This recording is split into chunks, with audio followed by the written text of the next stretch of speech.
he's on this AGNPH website, which is basically which according to AI, like Microsoft Copilot, he said it's like a Pokemon porn website. Hackamanime is on there. He's even on Facebook. So yeah, not very good.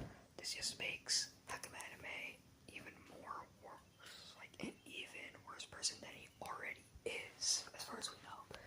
So this new knowledge about him tells a whole lot about Hackamanime. Spread the word, start using the hashtags, hashtag stop Hackamanime and hashtag cancel Hackamanime. We need to make it one of the most viral hashtags of all time on YouTube, people.